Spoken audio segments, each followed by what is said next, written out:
राज गुहा की जयंती पर कार्यक्रम आयोजित। कार्यक्रम में सीएम योगी ने की शिरकत, लाभार्थियों को प्रदान किए चेक। सिद्धार्थनगर में सीएम योगी के संभावित दौरे को लेकर तैयारी पूरी, डीएम ने लिया तैयारियों का जायजा। प्रयागराज में पीडीए की चौपाल आयोजित, मुख्य अतिथि रहे डॉक्टर मान सिंह एमएलसी। चौपाल में बीजेपी सरकार पर साधा निशाना। मथुरा में धर्मगुरु ने पीएम मोदी को लिखा पत्र, कहा वक्फ की जमीन पर बने अस्पताल और कॉलेज। नमस्कार, स्वागत है आपका आज की खबर में। मैं हूं आपके साथ महिमा शर्मा। बढ़ते उत्तर प्रदेश की बड़ी खबरों की ओर। प्रयागराज में निषाद राज गुहा की जयंती पर शगवेश्वर धाम में कार्यक्रम आयोजित किया गया। भव्य जयंती समारोह में सीएम योगी ने शिरकत की। इस दौरान सीएम योगी ने कार्यक्रम में 569 करोड़ रुपए की 181 परियोजनाओं का लोकार्पण व शिलान्यास किया है। इसके साथ ही विभिन्न योजनाओं के लाभार्थियों को चेक और प्रशस्ति पत्र भी दिए। मुख्यमंत्री योगी आदित्यनाथ के संभावित दौरे को लेकर सिद्धार्थनगर के भारत भारी स्थित गुरु गोरक्षनाथ ज्ञान स्थली स्कूल में तैयारियों को जायजा लिया गया। आयुक्त बस्ती मंडल Akhilesh Singh, IG Dinesh Kumar P, DM doctor Raja Ganapathi R और एसपी डॉक्टर अभिषेक महाजन ने पूर्व विधायक राघवेंद्र प्रताप सिंह की मौजूदगी में सुरक्षा व अन्य व्यवस्थाओं की समीक्षा की गई। हेलीपैड निर्माण, पार्किंग और बैरिकेडिंग को समय पर पूरा कराने के निर्देश दिए गए हैं। प्रशासनिक व पुलिस अधिकारियों को तैयारियां समय पर पूरी करने के निर्देश हैं।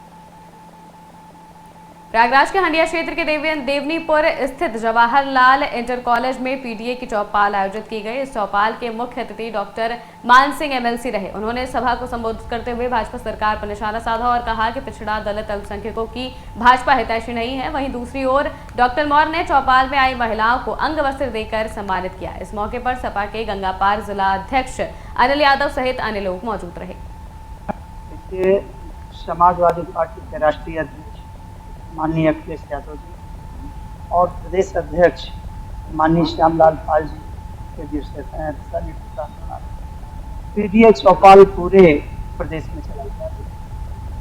आप लोगों ने देखा होगा कि जो ये पीडीए है लगातार इसका शोषण हो रहा है और भारतीय जनता पार्टी जिस तरीके से पीडीए के लोगों को अपमान कर रही है, संविधान निर्माता बाबा साहब भीमराव अम्बेडकर का अपमान सदन में किया जा रहा है। और अभी आप लोगों ने देखा होगा कि एक दलित सांसद रामजीलाल सुमन जी के ऊपर किस तरीके से भाजपा के प्रायोजित करणी सेना द्वारा किया गया अत्याचार, आप सब लोग मीडिया पर उसको दिखाए हैं। मैं आप लोगों के माध्यम से कहना चाहता हूँ कि भारतीय जनता पार्टी और आरएसएस को बहुत ज्यादा शौक है अगर इतिहास के पन्ने पलटने का, तो फिर उसमें। मथुरा में श्री कृष्ण जन्मभूमि संघर्ष न्यास के अध्यक्ष दिनेश पलाहारी ने प्रधानमंत्री नरेंद्र मोदी को खून से पत्र लिखा है। उन्होंने मांग की है कि वक्फ की जमीन पर कॉलेज और अस्पताल बना दिए जाएं। उन्होंने कहा कि जो भी व्यक्ति वक्फ बोर्ड का समर्थन करता है वो देश विरोधी है। उन पर देशद्रोह की कार्रवाई करनी चाहिए।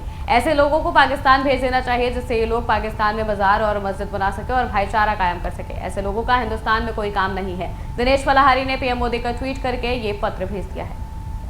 आज हमने आदरणीय मोदी जी को अपने खून से पत्र लिखा है और मांग की है कि जब 1947 में देश का बंटवारा हुआ था तो गांधी जी ने और जिन्ना ने मुसलमानों को पाकिस्तान की ज़मीन दी थी और हिंदुओं को हिंदुस्तान की ज़मीन दी थी। लेकिन कांग्रेस सरकार ने एक वक्फ बोर्ड बनाकर हमारे हिंदुओं की बेशकीमती ज़मीन को भी कई वर्षों में मुसलमानों को देने का काम किया। ये हिंदुओं के साथ कांग्रेस ने अन्याय किया। मोदी जी, आपको हिंदू अपना भगवान मानते हैं, आपसे ही हमें उम्मीद बची है। आप इस वक्फ बोर्ड की जमीन को सरकार के कब्जे में लेकर जन समुदाय के लिए हॉस्पिटल बनवाइए, कॉलेज बनवाइए, पुलिस के लिए क्वार्टर बनवाइए। ये जमीन वक्फ बोर्ड द्वारा बिना कागजों के अवैध रूप से कब्जा की हुई जमीन है और जो लोग वक्फ बोर्ड का समर्थन करते हैं उन पर राष्ट्रद्रोह की कार्रवाई होनी चाहिए, देशद्रोह की कार्रवाई होनी चाहिए और ऐसे लोगों को पाकिस्तान भेज देना चाहिए, क्योंकि वहां पर ये लोग बाजार बनाएंगे, मस्जिद बनाएंगे, भाईचारा कायम करेंगे। ऐसे लोगों को हिंदुस्तान में रहने का कोई अधिकार नहीं है। जब इनके जिन्ना ने इनकी जमीन पाकिस्तान में भारतीयों से ले ली तो ये हिंदुस्तान में जमीन पर अवैध कब्जा क्यों कर रहे हैं? लखीमपुर खीरी में मुख्यमंत्री योगी आदित्यनाथ के निर्देश पर परिवहन विभाग ने बड़ी कार्रवाई की है। विभाग ने मानकों के विपरीत चल रहे 30 ई रिक्शा को सीज कर दिया है। ये कार्रवाई गुरु गोबिंद सिंह चौक समेत शहर के कई इलाकों में की गई। एआरटीओ अखिलेश कुमार द्विवेदी के नेतृत्व में यह अभियान चलाया गया। यातायात पुलिस की टीम भी मौके पर मौजूद रही। इस कार्रवाई से ई रिक्शा चालकों में हड़कंप मच गया है। इसमें विशेष कार्रवाई हो रही है। वैसे तो हम लोग ई रिक्शा के प्रति लगातार कार्रवाई करते रहते हैं। आपको बताना चाहूंगा कि गत माह में ही मेरे द्वारा 100 ई रिक्शा के खिलाफ कार्रवाई की गई, लेकिन ये महाअभियान पूरी तरह से ई रिक्शा पर समर्पित है। एक माह हम लोग विशेष फोकस ई रिक्शा पर करेंगे। जनपद में जहां भी ई रिक्शा कोई गलत तरीके से चलता पाया जाएगा, जाम की स्थिति होगी या कोई कम उम्र का बच्चा चला रहा होगा, उसके विरुद्ध कठोर कार्रवाई की जाए। 15 गाड़ियां गई हैं, इसके पूर्व 16 गाड़ियां बंद हो चुकी है। 15 गाड़ी हम लोग यहाँ पे ले जा रहे हैं। पुलिस चौकी पहुंच रही है। लगभग 10 गाड़ी। कानपुर देहात के संदलपुर कस्बे में क्षत्रिय स्वाभिमान सुरक्षा मंच ने जोरदार विरोध प्रदर्शन किया। मंच के कार्यकर्ताओं ने समाजवादी पार्टी के राज्यसभा सांसद लालजी सुमन का पुतला फूंका। दरअसल ये कार्रवाई सांसद द्वारा राणा सांगा के खिलाफ की गई कथित अभद्र टिप्पणी के विरोध में प्रदर्शन की गई है। उन्होंने आरोप लगाया कि लालजी सुमन ने राणा सांगा के प्रति अभद्र भाषा का प्रयोग किया, जिसके चलते क्षत्रिय समाज में रोष फैला हुआ है। उन्होंने चेतावनी दी है कि यदि सांसद माफी नहीं मांगते हैं तो संगठन प्रदेश स्तर पर आंदोलन छेड़ देगा। बांदा से एक बड़ी खबर सामने आई है, जहां शहर कोतवाली अंतर्गत बहुचर्चित दुष्कर्म कांड में एक और आरोपी ने खुद कोर्ट में सरेंडर कर दिया है। पुलिस के बढ़ते दबाव के चलते आरोपी ने ये कदम उठाया। इससे पहले भी पुलिस 2 अन्य आरोपियों को गिरफ्तार कर जेल भेज चुकी है। 22/3/25 को थाना कोतवाली नगर बांदा में पंजीकृत कराए गए एक मुकदमे में एक युवक पूर्व में जो एक मुकदमे का साजिश करता था, नवीन शर्मा, गिरफ्तार कर जेल भेजा गया था। 3 वांछित अभियुक्तों में से एक अभियुक्त लोकेश चंदेल को आज कटनी मध्य प्रदेश से प्रातः गिरफ्तार किया गया था। वह उसको न्यायालय पेश किया गया। इसके साथ ही एक अन्य अभियुक्त स्वतंत्र साहू ने पुलिस के दबाव में न्यायालय में आत्मसमर्पण किया है। एकमात्र अभियुक्त थाना कोतवाली नगर में पंजीकृत अपराध संख्या 275/25 में अभियुक्त लोकेश सिंह को पुलिस द्वारा गिरफ्तार करके न्यायालय SC/ST कोर्ट में प्रस्तुत किया गया था, जिसे जनपद कारागार बांदा भेज दिया गया है। इसी क्राइम नंबर के दूसरे अभियुक्त स्वतंत्र कुमार साहू द्वारा स्वेच्छा से आत्मसमर्पण किया गया न्यायालय में, जिसे न्यायालय में अभिरक्षा में लेते हुए उसे जनपद कारागार बांदा भेज दिया गया है। और अभी आगे जो तीसरा अभियुक्त है आशीष कुमार अग्रवाल, उसके विरुद्ध विवेचना प्रचलित है। इन लोगों के ऊपर आरोप धारा 143 ह्यूमन ट्रैफिकिंग का आरोप है और धारा 69 रेप के मामले का इनके ऊपर चार्ज है और इनको किस लड़कियों को गाली। हरदोई में शाहाबाद के सामुदायिक स्वास्थ्य केंद्र में डॉक्टरों की लापरवाही देखने को मिली है, जहां प्रसव के दौरान जच्चा बच्चा दोनों की मौत हो गई, जिससे परिजनों का रो रो कर बुरा हाल है। मृतक के परिजनों ने डॉक्टर सहित स्टाफ नर्स पर लापरवाही का आरोप लगाया है और पुलिस से सख्त कार्रवाई करने की मांग की है। मैं यहाँ रात के 3 बजे लेकर आया। इनने कहा बच्चा यहीं हो जाएगा। मैंने कहा मैंने कहा यहाँ प्राइवेट हॉस्पिटल में दिखा दूँ। इनने कहा नहीं, कहीं नहीं ले जाना है, सब काम यहीं हो जाएगा। जो मेडमैन की है, जो तीनों रात में जो नाइट में ड्यूटी करती हैं, जो दिन में भी आई, ये सब थे। तो इन लोगों के इन्हें कहा यहीं सब कुछ हो जाएगा। डिलीवरी बाद को इनने RP1 की ये बोतलें भी नहीं लगाई, जो को दवा जो चालू करी हो वो भी नहीं।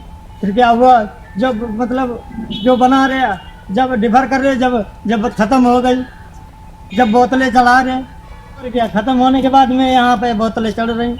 पैसे 2000 रुपये इन लोगों ने कहा कि तू 3000 रुपये पहले दे दो, पहले बाद में दे देना, लेकिन काम यहीं हो जाएगा। एक महिला लगभग सुबह 5 बजे अस्पताल में आई थी डिलीवरी के लिए और 8:30 बजे उसका बेबी डिलीवर हुआ, लगभग 8:30 बजे के आसपास, और उसको सडन PPH हो गया। आवश्यक दवाइयाँ देने के बाद उसको जिला अस्पताल रेफर किया, लेकिन जालौन के डिकौली गांव में गेहूं की खेत में आग लग गई। इस हादसे में 36 किसानों की फसल जलकर राख हो गई है। ग्रामीणों ने तुरंत SDM, पुलिस और दमकल विभाग को सूचना दी है। मौके पर पहुंची दमकल की टीम ने ग्रामीणों के साथ मिलकर आग बुझाने का प्रयास किया, लेकिन तब तक 10 हेक्टेयर से ज्यादा क्षेत्र में खड़ी पकी फसल जलकर नष्ट हो गई। एसडीएम मनोज कुमार सिंह ने प्रभावित किसानों को मुआवजा दिलाने का आश्वासन दिया है। लेखपाल कल्पना और निशा यादव ने नुकसान की रिपोर्ट तैयार कर मंडी सचिव को भेज दी है। इससे किसानों को जल्द मुआवजा मिल सकेगा।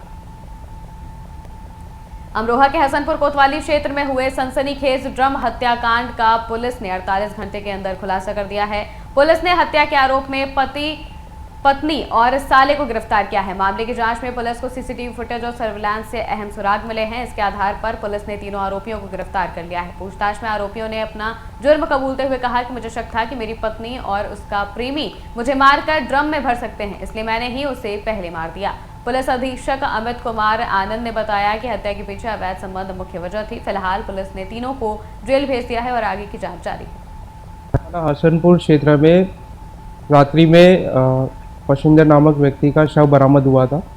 इसमें उसको तत्काल पोस्टमार्टम के लिए भेजा गया था। पोस्टमार्टम में मृत्यु का कारण थ्रॉटलिंग आया था।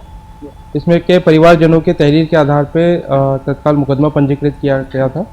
इसमें हमारी टीमें वर्क कर रही थी और थाना हसनपुर एसओजी सर्विलांस टीम ने बहुत ही सफलतापूर्वक कार्य करते हुए 48 घंटे के भीतर इस हत्या घटनाक्रम का अनावरण किया है। इसमें 3 लोगों को गिरफ्तार किया गया है। वीरपाल, जमुना, ये दोनों पति पत्नी है, और राजीव जो वीरपाल का साला है। इन्होंने पूछताछ के क्रम में बताया है इसमें जो मृतक है कौशेंद्र, इसके जमुना देवी से अवैध संबंध थे। इसकी जानकारी जब इसके पति वीरपाल से हुई तो इनके बीच में विवाद हुआ था। उसके बाद महिला ने इससे मिलने से मना कर दिया था और किसी भी तरह का संबंध रखने से मना किया था। किंतु जो मृतक है कौशेंद्र इसको परेशान करता था, बार बार मिलने और संबंध बनाने के लिए विवश करता था। इसके चलते इन्होंने इसको हत्या करने की योजना बनाई। 30 मार्च की दोपहर को इन्होंने इसको कॉल करके अपने घर पे बुलाया, जहाँ पे इसका गला दबाकर इसकी हत्या कर दी गई थी। फिर इन्होंने लगभग 3-4 घंटे वेट किया। फिर इसने अपने साले राजीव को बुलाया और अंधेरे में बाइक पे इसे बैठा के सड़क के किनारे इसके शव को फेंका था। इसके संबंध में सीसीटीवी फुटेज भी प्राप्त हुए, जिसमें ये मृतक और ये दोनों पुरुष और महिला। हमीरपुर जिले के मुस्करा थाना क्षेत्र के पहाड़ी गांव में एक मकान में अचानक आग लग गई, जिससे पूरे गांव में हड़कंप मच गया। आनंद फानन में पड़ोसियों ने पानी डालकर आग बुझाने का प्रयास किया। सूचना मिलते ही स्थानीय पुलिस और फायर ब्रिगेड भी मौके पर पहुंच गई और कड़ी मशक्कत के बाद आग पर काबू पाया। जब तक आग बुझ पाती तब तक घर में रखा लाखों का सामान जलकर राख हो गया। आज मेरे घर में आग लग गई। माँ गई थी मतलब बाजार और हम गए थे अपना गेहूं काटने, और यहाँ से कम 2-4 महीने की बात है, पहले जो 12 दिन को सुहा है, और ये धमकी दे रहा था, गुंडे भी भेज रहा था और उसी की आग लगाई है। ये पुराना दुश्मन है। कारण ये रंजिश रहेगी, इसका ये घूरा था जो मैं घूरा डाल रहा था, इसने 4-6 बार रिपोर्ट करी। कहा तो कि मेरी मर्जी में चाहे जो करूं, और मतलब ये और ये आदमी भी भेज रहा था तरीके यहाँ दारू पीना, जुआ खेलना, जबरदस्ती आना। मैंने कई बार लोगों को कहा लेकिन मेरी सुनवाई नहीं होती है, और ये बड़ा आदमी है जो पुलिस को पैसा भरता है। मेरा कम से कम 2। उत्तर प्रदेश की खबरों में फिलहाल इतना ही। देश और दुनिया की तमाम खबरों के लिए देखते रहिए आज की खबर।